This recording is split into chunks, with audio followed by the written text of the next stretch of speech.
She sat me down at the kitchen table like she was about to hand me a grocery list. Her eyes were dry, sharp, surgical. Not a flicker of regret. Not even a twitch. Honestly, she began, twirling her phone in her fingers. You're draining. I stared at her. Draining? After 10 years, that's the word she picked? Give me a break, she continued, voice flat. I need to remember what freedom feels like. Don't text. Don't call. She stood up, pushed in her chair like it was just another Tuesday morning, and walked out the front door without looking back. No bags. No explanations. Just gone. And I sat there like a fool, still holding the coffee I made her 20 minutes earlier. The next morning, my phone buzzed nonstop. Not from her. No texts, no missed calls, no apologies. Just a string of messages from friends. Dude, check her Instagram. I opened it, and my stomach collapsed. Her story was a reel of betrayal. A new hotel room every few hours. Ocean views, champagne flutes, designer dresses. Laughter behind the camera. And that voice, her voice, giggling in a way she hadn't in months. Not alone. One photo hit like a bullet. 2 hands clinking glasses across a rooftop bar in Miami.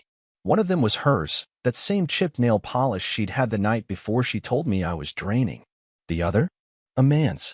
Tan, veiny, with a luxury watch I definitely didn't buy her. And there was more. The next story was her reflection in a mirror, her robe slightly undone, lips smudged red. Behind her on the bed, a shadow moved. A man's torso, unmistakable. Shirtless. Laughing. Like he owned her. Like I never existed. That's when it started. The shaking in my hands. Not rage. Not yet. Just the unraveling. I replayed our last conversation like some courtroom recording. Her tone. Her expression. That subtle smirk like she was proud of dropping the axe clean through my spine. And I didn't cry. I didn't scream. I just sat in that same kitchen chair, with her untouched coffee still sitting across from me, ice cold. I looked around the house. Her jacket still on the hook. Her favorite mug in the sink. The scent of her lavender shampoo still lingering in the hallway. Everything she left behind felt like it was laughing at me. I opened our bedroom closet. Half empty. Some of her dresses gone. Lingerie missing. The one she hadn't worn in months. She planned this. For how long? Days? Weeks? While I was making her dinner and rubbing her feet after work. I grabbed my keys. I drove. I didn't know where. Just out. Away. I ended up by the lake we used to visit. We had our 2nd anniversary there. She cried that day happy tears, she said. Swore she couldn't believe how lucky she was to have me. Liar. I sat on the dock with the engine still running.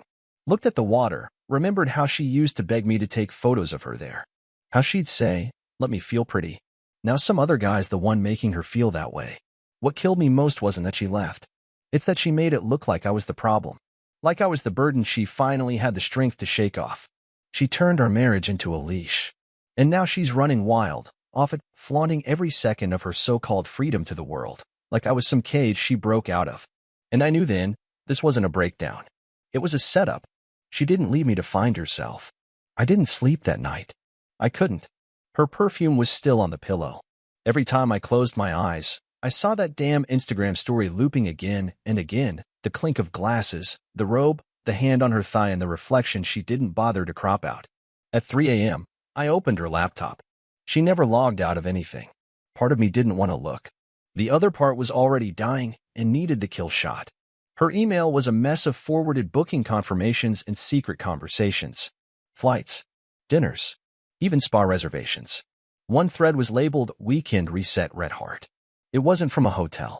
It was from him. His name was Marcus. That smug name that just felt like it belonged to a gym mirror selfie. His messages were full of private jokes and plans. Can't wait to see that little dress again, one said. Let's do that rooftop place you liked. He called her queen.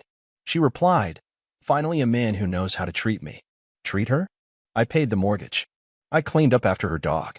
I fixed her damn car when she hit that deer last winter and lied to the insurance company because she was too scared to admit she was on her phone. I stared at the screen, not blinking.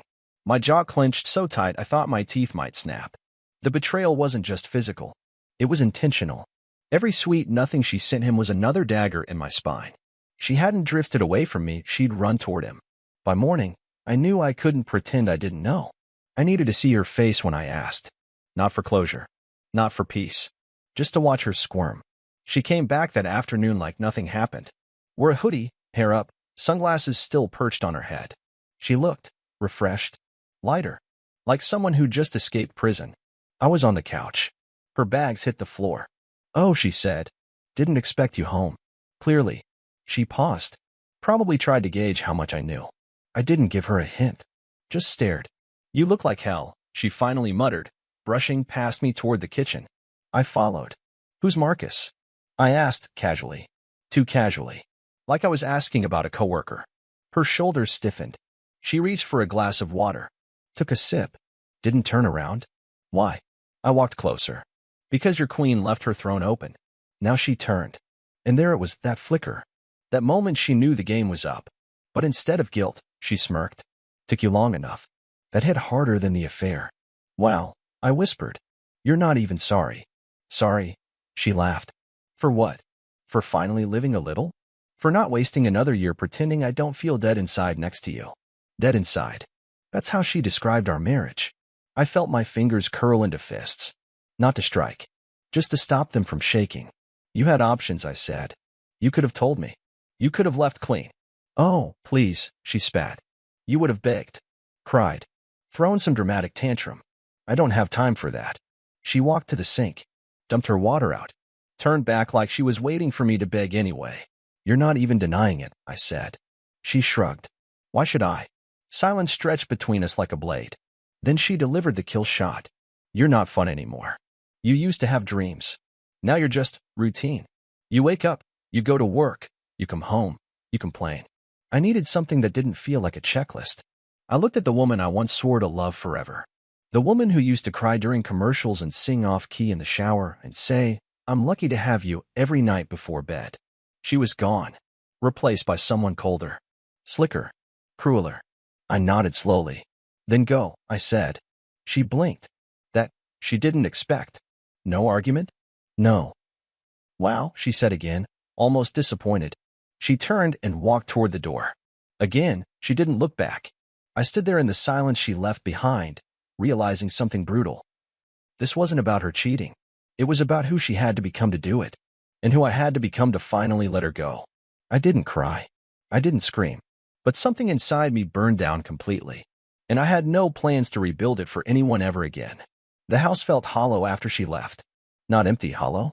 Like the walls still remembered her voice, but they weren't ready to let go yet. I stood in the middle of the living room, not sure if I should start packing her things or burn them. I didn't touch anything. I just walked into our bedroom and sat on the edge of the bed. Her side of the closet still smelled like her shampoo. There were 2 heels on the floor, one lying sideways like she'd kicked it off in a hurry. Every little thing was a memory grenade. Her makeup bag on the dresser. That chipped mug with "Boss Babe" written in gold still sitting on the nightstand. It was surreal, how she could detonate our entire life and leave this curated museum of pretend behind. I didn't eat. I couldn't. Instead, I started collecting her lies like puzzle pieces. I opened her drawers, her journals, the "do not touch" box she always kept locked in the nightstand. Turns out the key was under the mattress. Inside were letters. Photos. A hotel room key card with room 508, Friday, scribbled on the back. She kept souvenirs. I sat on the floor, surrounded by evidence, and let the sickness roll through me. How long had she been gone while still pretending to be here? Was it when she started working late? When she stopped asking how my day was? Or when she looked at me and saw a wall, not a man? A calendar was tucked in the box. Not digital. One of those old-school planners. Inside were little heart stickers marking certain weekends. The same weekends I remembered being girls' trips. The betrayal was layered. It wasn't a single moment. It was months of performance. That night, I made one call. My older brother, Nate. The only person who wouldn't feed me platitudes like "time heals" or "you deserve better." He showed up 20 minutes later with 2 six-packs and a box of Chinese takeout. Didn't ask questions. Just sat down beside me and handed me a beer. "You look like a guy who got hit by a truck and then thanked the driver," he said. I laughed. First time I'd laughed in days. I told him everything. No sugarcoating. No shame. Just truth. When I finished, he looked at me for a long time. "She's the kind of woman who walks into a burning house with a gas can," he said finally. "You were the idiot trying to build a nursery in it." That hit. Hard. Because it was true. I kept painting over cracks, thinking love was enough glue to hold it all together. But love without respect is a suicide pact. 2 more beers later, I opened her Instagram again. She'd posted a new story. This one was different. A slow pan of a penthouse bathroom, rose petals, candles, her legs in the tub, and a man's voice humming in the background. She wrote, "Finally free." Nate leaned over my shoulder. "Block her." "I can't." "Why?" "Because I want to see how low she goes." He didn't argue. Just nodded like he understood. We sat in silence for a while. Then he said something I didn't expect. "You know this isn't on you, right?" "Feels like it is." "She chose the knife. You just handed her your back." The next morning, I called a lawyer. I didn't tell her. I didn't need to. Somewhere between the bathtub story and the receipts in that box, the love I had for her curdled into something else. Not hate. Not yet. Something quieter. Like stepping over a gravestone with your name already carved in. I took a week off work. Told them it was personal. They didn't ask. During that week, I gutted the house. Not in rage. With precision. Her clothes, boxed. Her framed quotes about empowerment, taken down. I replaced our wedding photo with a mirror. I wanted to look myself in the eye again. On the 7th day, I took her remaining things to the curb. Left a text. "Your stuff is outside. You've got until sunset." She replied 4 hours later. One line. So petty. That was the first message I didn't respond to. I stared at it, then deleted her contact. Not blocked. Deleted. Because blocking meant I still needed a wall. But I was done building walls. I was going to build something else. And she would never be part of it again. A week later, she showed up. I was on the porch, fixing the crooked hinge on the screen door. One of those little things she used to nag me about but never once tried to fix herself. She pulled up in a black Mercedes that sure as hell wasn't ours, stepped out in heels too high for casual, and sunglasses too dark for 5 p.m. She didn't look nervous. She looked like someone arriving to inspect property she used to own. "You really just left my stuff out in the open like that?" she asked, arms crossed. "It's a public sidewalk," I said without looking up. "Figured you liked an audience." She scoffed. "God, you're so dramatic." This woman. I tightened the screw on the hinge and stood up, wiping my hands on a rag. I didn't ask why she was here. I didn't need to. She wasn't here for closure. She was here to see if I was still broken. She wanted to taste the ashes. "Did you tell your friends?" she asked. "I'm guessing the whole pity parade knows by now." I didn't need to. "You made it public. Remember? The hotel rooms?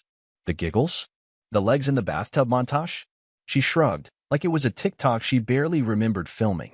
"I was trying to move on. You moved on before you left." And then she said it, what she'd really come to say. "I just thought, after all this time, you'd still care." I laughed. Not because it was funny. Because it was insane. "You burned the house down and came back to see if the floor was still warm." Her lips tightened. That didn't sit well. Then she reached for her bag, pulled out a manila envelope, and handed it to me. "What's this?" I asked. "Divorce papers." Figured I'd make it easier on both of us. I took them. Didn't open it. "I already filed," I said quietly. "A week ago." Her face faltered. Just a crack, but I saw it. That tiny moment where the mirror she'd been holding up shattered and she saw herself through my eyes. Not as the free spirit, not as the empowered woman reclaiming her joy, but as the liar who couldn't even beat me to the punch. "You never change," she whispered. "I did," I replied. "The second you walked out." She stood there, silent, probably trying to pull the strings she used to control me with. But they were gone. I had cut every one. She finally turned, walked back to the car, heels tapping like war drums. But before she opened the door, she said over her shoulder, "You'll be alone forever, you know." "Better than being with someone who pretends to love me," I said. She didn't respond. Just got in the car and drove off. This time, I didn't watch her disappear. I walked back inside, sat on the couch, and breathed. No weight on my chest. No fake apologies to rehearse in my head. No war inside me over whether she loved me or just needed me. That night, I slept. Deep, real sleep. The kind you don't even remember starting. The kind that doesn't let grief crawl into bed with you. And when I woke up, the air felt different. Not lighter. Just cleaner. Like the storm had finally passed, and I could start cleaning up without fear of more thunder. She was gone. But so was the version of me who thought she was worth saving. 2 months passed.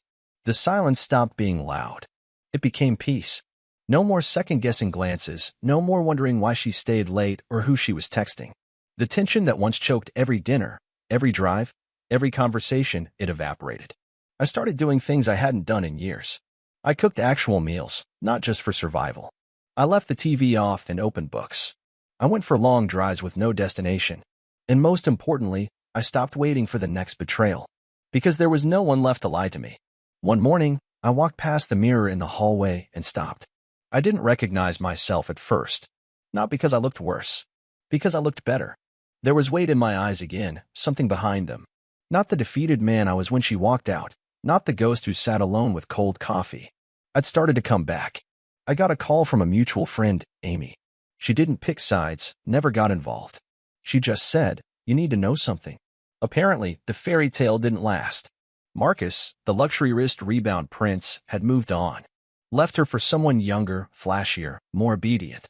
Her Instagram posts had slowed, the hotels replaced by passive-aggressive quotes and cryptic captions about loyalty and healing. She tried reaching out to me. Not directly, she wasn't that brave. She used Amy. Asked how I was. Said she hoped I was okay. Amy asked if I wanted her to pass along a message. I said no. Let her wonder. Let her sit in the silence she told me she wanted. One night, I found myself driving past the restaurant where we had our first anniversary. I didn't plan to, I just ended up there. I parked, got out, walked past the patio we used to sit on, and paused. And I smiled. Not because I missed her. Because I didn't. She was a chapter. A loud, messy, painful chapter. But the book kept going after she left the page. I realized then I wasn't rebuilding myself. I was discovering the parts of me she tried to bury. The quiet man who didn't need chaos to feel alive. The steady soul who loved deeply and didn't deserve to be mocked for it. The man who believed in commitment, even if someone else treated it like a burden. I went home that night and opened the last box she'd left behind. I'd avoided it until then, convinced it would hurt too much. Inside were old notes, some framed pictures, a playlist burned onto a CD from when we first dated. I looked through it, one item at a time. Then I threw it all in the fireplace. Not in rage. In closure. The flames took her voice, her laughter, her lies. Burned every fake promise until only embers remained. I stood there, letting the heat brush my skin, and whispered something I hadn't said out loud in years. Goodbye. And I meant it. Weeks passed. I didn't mark the days anymore. Then one afternoon, as I was loading groceries into my trunk in the parking lot, I heard that voice. Ethan? I turned slowly. There she was. Jessica. Her hair was darker now, shorter. Less styled, more tired. The makeup didn't hide the weight on her face, and her once perfect posture had deflated. She looked like someone who hadn't slept well in a while and was too proud to admit it. I didn't say anything. Just stared. I didn't think I'd run into you, she said, clutching her purse with both hands like it was some kind of shield. How have you been? She was fishing. I could see it. The nerves behind her mascara, the careful phrasing, like she wanted to ask 100 things but didn't know which one wouldn't expose her. I'm fine, I said. Flat. Honest. She nodded too fast. You look different. I am. She laughed, too sharply. You're still short with people. Always hated small talk. I raised an eyebrow. You hated honesty more. Silence. She shifted on her heels. I guess I deserved that. I didn't nod. I didn't agree or comfort her. I let the words hang in the air, right where they belonged. I wanted to say I'm sorry, she said finally. I know it doesn't mean much now, but I was in a bad place. I didn't know what I needed. I exhaled slowly. You said you needed freedom. I gave it to you. Her mouth opened like she had more to say, but nothing came out. So I asked, why now? Why talk to me? She looked down, then up, then cracked. Because I thought he'd be different. Because I thought what we had was broken, but turns out, what I went to. That was worse. He used me, made promises and disappeared. I thought you were the one holding me back, but now I see. I held up a hand. Stop. She froze. Don't rewrite history to make me your safe option, I said. You left. Not because of Marcus, not because of freedom. You left because you didn't respect what we built. You didn't want to fix it. You wanted to escape it. Tears welled in her eyes. She tried to blink them away. I know, she whispered.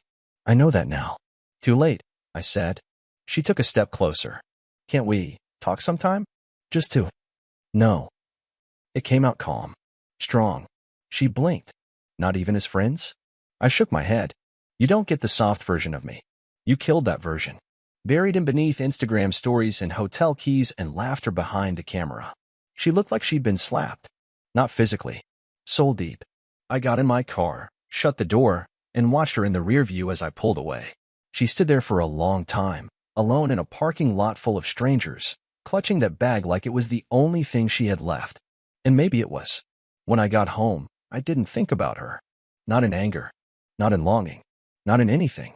I opened the window, let the air in, sat with a cup of coffee in the quiet. It didn't feel empty anymore. It felt earned.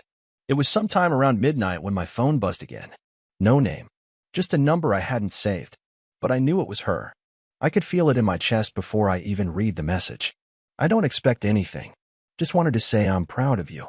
You look like you're doing well. You deserve that. I stared at the screen. Not angry. Not even surprised. Just numb. There was nothing left to say.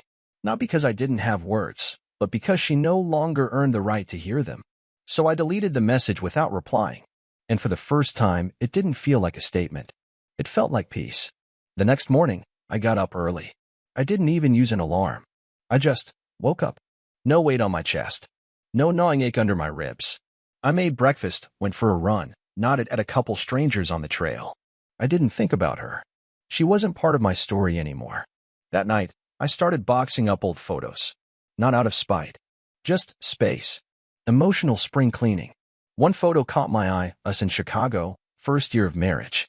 She was laughing, leaning into me, and I remember thinking back then, I'll protect that smile forever. But that was the lie, wasn't it? I didn't fail to protect it. She handed it to someone else, and in doing so, freed me from that job. I placed the photo in the box, taped it shut, and labeled it before. Then I picked up a pen and started writing. Not to her. Not about her. To myself. A journal entry. Just me. Just truth. You survived it. You were loyal, patient, and hopeful until the last second. She burned the house down, but you walked out with your soul intact. She said you were draining, but the only thing you ever did was give her more than she deserved. And now? You're still standing. I closed the notebook. And that was it. That was the moment the wound stopped bleeding. She thought walking away would destroy me. But all it did was show me who I never want to be again. No more chasing people who treat my love like a burden. No more waiting at the door for someone who doesn't knock. No more holding the hand of someone already reaching for another. I wasn't broken. I was finally whole. Summer came quietly. There was no dramatic moment where everything suddenly made sense. No epiphany under a sunset. Just small things. Subtle shifts. I stopped checking her social media. Stopped expecting closure. Stopped needing to prove anything to anyone, especially her. One day, I ran into an old friend of hers at a bookstore, Rachel. We exchanged hellos, the kind where both parties know there's 1,000 unsaid things in the air. She told me you wouldn't make it without her, Rachel said after a moment.